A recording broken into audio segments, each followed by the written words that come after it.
insieme con il calcio. Catania in emergenza per la trasferta di Benevento, 16 gli uomini a disposizione di Lucarelli, mancheranno anche Bocic e Mazzotta. Francesco Triolo.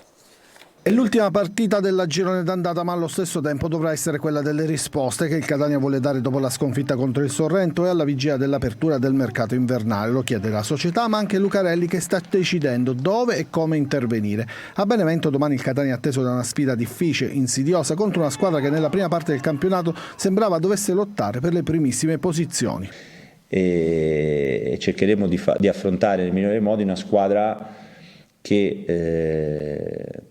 è partita con favori del pronostico, che ha un direttore sportivo con cui ho un ottimo rapporto, Marcello Carli, che è un grosso intenditore di calcio, che ha una proprietà forte economicamente e ambiziosa, che da tanti anni con sacrificio porta avanti le sorti del Benevento, e ha una squadra importante per la categoria, che magari fino a questo momento non ha, anche loro non hanno raccolto per quello che è il potenziale, ma che è comunque sempre una squadra temibilissima da affrontare. Lucarelli deve fare i conti con diversi infortuni, 16 gli uomini a disposizione, in attacco mancherà Di Carmine, out anche Bocic e Mazzotta, a centrocampo Ladinetti e Rizzo, in difesa sono ancora fermi Buà, che ha qualche speranza di recupero in extremis, e Silvestri. Al centro dell'attacco è possibile la conferma di De Luca come falso 9, l'impiego di Chirico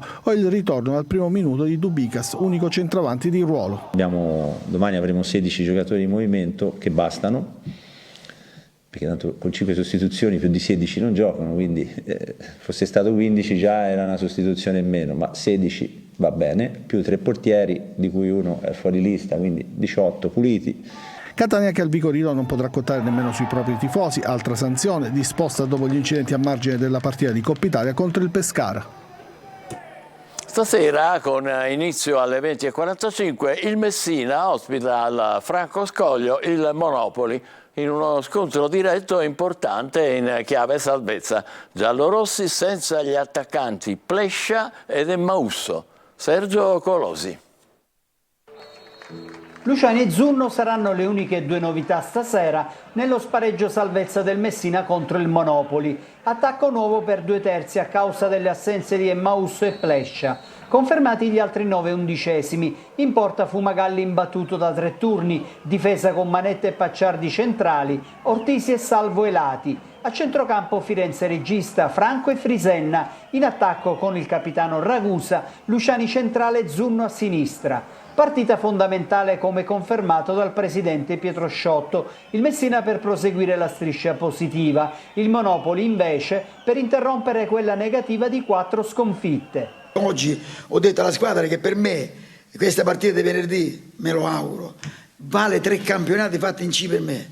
Quindi perché oggi finire il girone d'andata con una vittoria è un qualcosa di eccezionale e disperato fino a 4 domeniche fa.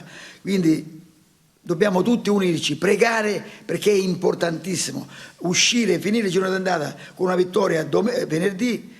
Ragazzi, ripartiamo bene. Dopo l'esonero di Tomei, Monopoli guidato a Messina dal vice Luigi Anaclerio, che sfiderà a distanza Giacomo Modica, che ha rivolto gli auguri ai tifosi. Io vorrei semplicemente dare il mio saluto più caro e più affettuoso alla città, anche a voi, che possiate trascorrere un sereno Natale, un felice Natale con i vostri cari, con le vostre famiglie, un buon Capodanno e augurarvi a tutti quanti le soddisfazioni che meritate. Modica non risponde a domande sulla gara del Messina, prosegue il suo silenzio stampa, preferendo possibilmente anche stasera far parlare il campo.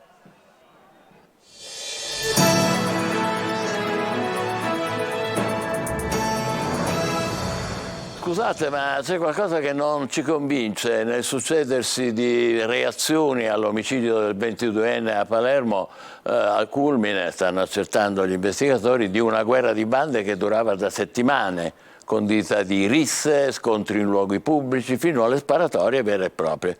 Adesso si parla tanto, si susseguono i vertici, i contatti con i media, ma in concreto si continua a fare ben poco. Eppure l'arcivescovo Lorefice nella fiaccolata di ieri sera è stato chiarissimo, lapidario. Voglio sicurezza, ha detto, interpretando la paura di residenti e commercianti ormai di mezza Palermo, che l'hanno detto ai nostri microfoni, si sentono abbandonati. E questo è il punto. Invocare il supporto delle telecamere, della videosorveglianza a distanza non serve. È necessaria la presenza fisica continua di pattuglie in auto delle forze di polizia. È la deterrenza che scoraggia i teppisti e le baby gang. Sono i lampeggianti accesi H24 a ogni angolo della strada a incoraggiare le persone per bene ormai esasperate, terrorizzate. Non a caso, da quando questa scia di violenza è cominciata ormai mesi fa, di pattuglie in giro non ne abbiamo viste così tante, neanche di vigili urbani. Gli sporadici interventi interforze purtroppo rischiano di lasciare il tempo che trovano, come si è visto l'altra notte in via Pasquale Calvi. Ci fermiamo qui, prossimo appuntamento con il TG Sicilia alle 20, grazie e buon pomeriggio.